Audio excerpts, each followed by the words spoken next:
Across 2 millennia, the name Archimedes has inspired wonder, synonymous with innovation and the thrill of discovery. From probing the physics of water and harnessing its power, to assembling deadly weapons of war as the defender of his city, his reputation was well earned among the ancients as the Homer of geometry, and even the god of mathematics. Born in 287 BC in the prosperous city of Syracuse on the island of Sicily, his talents raised him to prominence, and his star rose higher when he gained the patronage of Hiero II, the mighty and wealthy ruler of Syracuse. And how he first won that recognition is told in a famous tale about his remarkable mind, and an insight into nature that would inspire the inventor to new heights of imagination. The story tells how the tyrant Hiero once desired a crown that would outshine any other, one worthy of his glory, and so he summoned a renowned goldsmith to his court in Syracuse, a master in the art of intricate craft, and entrusted him with 10 pounds of pure gold. "Take this," he instructed, "and fashion it into a crown so exquisite that every monarch will yearn to possess it himself. Make sure that every grain of the gold I've given you is used and kept pure, untainted by any other metal." "It shall be yours," replied the goldsmith, and promised, "Within 90 days I shall return to you a crown of weight equal to these 10 pounds of gold, resplendent in glory." True to his word, after 90 days had come and gone, the goldsmith presented the finished crown. It was a marvel of artistry, captivating all who laid eyes upon it. When the ruler Hiero took the crown upon his head, he felt some nagging discomfort, but he thought nothing of it, confident that no other king possessed such a magnificent headpiece. He admired it from every angle, and then proceeded to weigh it upon his own scales.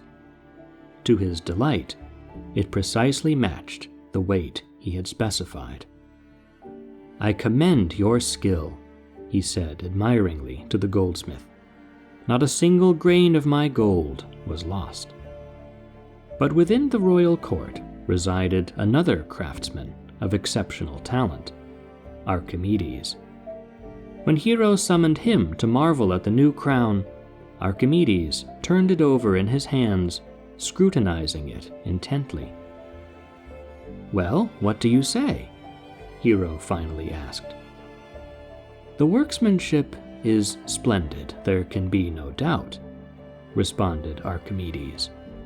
"But," he hesitated slightly, "but the gold." "The gold is intact," the tyrant rejoined. "I weighed it on my own scales." "Of course," Archimedes went on. "Yet look closely. The gold lacks the luster it once had when it was still raw. Instead, its gleam is only yellow now. You can see this, I trust." "Most gold has a yellow gleam," Hiero replied, raising an eyebrow. Yet he paused. "But now that you say it, I remember that the 10 pounds raw had a richer, deeper hue." "What if," Archimedes proposed, humbly but confidently, "the goldsmith withheld a pound or 2 of the gold and compensated with brass or silver?" "But he could not have done that," dismissed Hiero. "The gold has only changed because of the crafting process." Yet he still examined the crown, and doubts began to form. Finally, he looked up from the crown to Archimedes and asked, "Is there a way to know for sure whether the goldsmith has deceived me, or if he faithfully returned my gold?" Archimedes was forced to admit, with resignation, that he knew of no way to test it. But he was never a man to declare something impossible. Grappling in his mind with challenges, persevering until he unearthed some kind of answer. This was the joy of his life. And so, day after day, he pondered the problem of the golden crown, seeking a solution that would test its integrity without risking harm to the ruler's prized possession. And at last, the answer came, in the most unlikely of places. One morning, while preparing for a bath, his thoughts continued to swirl around the puzzle, and as he stepped into the pool, filled to the brim with water, and lowered himself down into it, the water rose up around him and cast a wave out onto the stone floor as it spilled over the edges. Although Archimedes had seen this happen countless times before, this was the first time it completely seized his attention. He sat transfixed in the water, his eyes scanning its movements around him. How much water did I displace from the tub when I immersed myself in it? He asked himself. Of course, the amount of water displaced matches to the size of my own body. A person half my size would displace half as much water from the bath. The wheels of his mind kept turning. Now, imagine, he posed to himself, if instead of submerging myself, I had submerged the golden crown. It would have to displace water equal to its own volume. And gold is much denser than silver, so 10 pounds of pure gold will take up a smaller volume than some pounds of gold mixed with some pounds of silver. His eyes lit up. Now he had found the key. If my lord's crown is a blend of gold and silver, it will displace a greater volume of water than would 10 pounds of pure gold. I have only to place the crown in water, measure it against 10 pounds of raw gold immersed in the same amount of water, and test the outcome. He cried aloud, echoing from his bath chamber, "I've found it! I've found it! Heureka! Heureka!" And they say that he ran straight from the bath, naked, through the streets of Syracuse to reveal his discovery, the absent-minded genius forgetting his clothes by the bath. When he was more presentable, he gained an audience with Hiero, and again Archimedes carefully studied the crown as the tyrant looked on. Basins of water were prepared, and 10 pounds of pure gold were supplied for the test. And sure enough, the immersed crown displaced measurably more water than the 10 pounds of unalloyed gold. The goldsmith had blended the gifts of Hiero with baser metals, and kept some of the pure gold for himself. The deceit was revealed, and Archimedes had guaranteed the favor of the land's most powerful patron. As he gained ever more fame, Archimedes would continue to apply his fascination with the movements and capabilities of water. Years later, during a stay in Egypt, he bore witness to the challenges faced by the people there in raising water from the great Nile to areas the waters did not reach, and in dealing with the regular flooding of their lands from the mighty river. And so Archimedes invented a screw mechanism that came to bear his name. The Archimedes screw consisted of a long spiral immersed in water, and through its rotation, the water would rise along the spiral channels to be discharged at the top of the screw, making possible the draining and channeling of water from one place to another.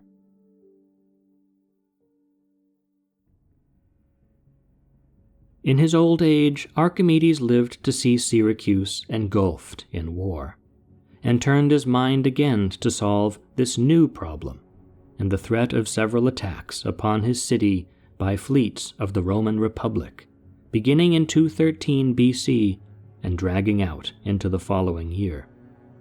Syracuse had prospered under the rule of Hiero II, who had maintained a trusted alliance with Rome, recognizing its emerging superpower status in neighboring Italy. but the tyrant had died in the year 215, leaving command to his son Hieronymus, who soon fell under the sway of an anti-Roman faction among the Syracusan nobles, who instead favored stronger ties with Carthage, Rome's great rival, and its bitter enemy in those very years, as the Romans reeled from the Carthaginian general Hannibal Barca's onslaught on Italian soil. As Rome regained its footing after crushing defeats at Carthaginian hands, it couldn't afford Sicily becoming an ally of its most dangerous foe. Amid terrible turmoil in Syracuse, Hieronymus was murdered. But this did little to reassure the Roman Senate, and so the war against Syracuse began. Now turned in the service of his city's desperate defense, Archimedes' mechanical brilliance found new expression during the Roman siege, and his efforts became the stuff of myth, the genius engineer single-handedly defying the besieging army and fleet, frustrating their every attempt to conquer his city. The Greek historian Polybius, living and writing among the Romans, captured the events of this remarkable defense, describing how Archimedes employed catapults and large ballistae, powered by mighty springs, to hurl darts and stones at the enemy from a distance, causing chaos and confusion among the ranks. When the targets came too near the city for those to be effective, he developed smaller machines, precisely calibrated to force the Romans back under fire and prevent their advance. Undeterred, the Roman commander Marcus Claudius Marcellus made plans to launch a silent assault at night with his fleet. However, as the ships approached close enough to the shore to be within range of Syracuse's defenses, they faced a new danger devised by Archimedes.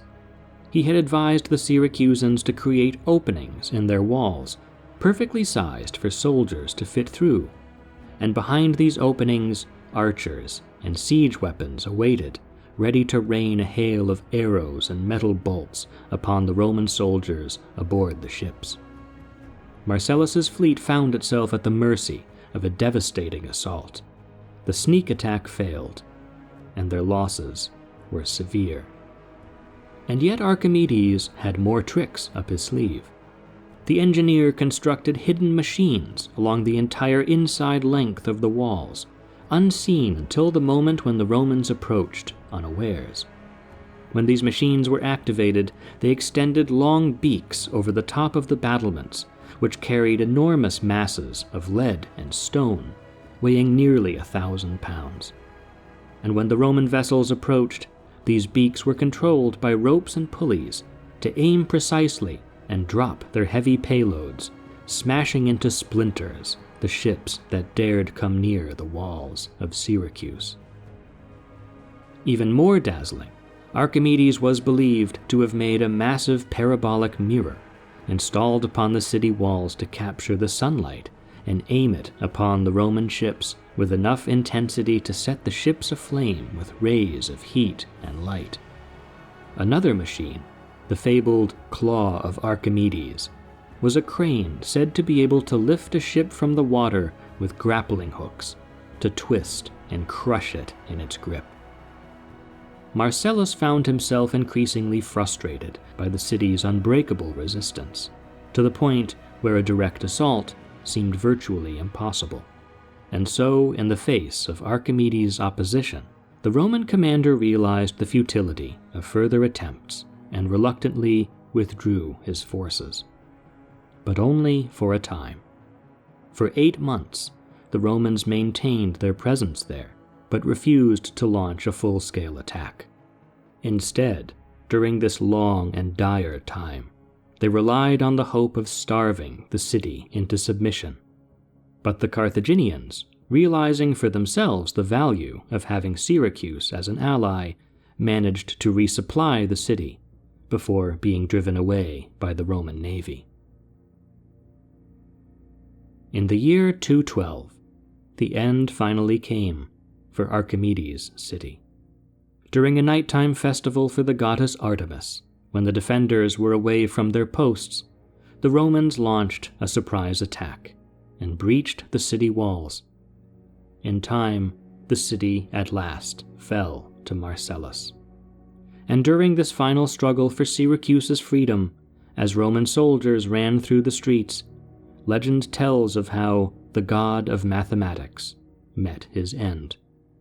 Amidst the chaos of the invasion, Roman legionnaires happened upon Archimedes at his home, turning a blind eye to the mayhem engulfing the city, meticulously drawing geometrical figures in the sand, engrossed in study to his last moments.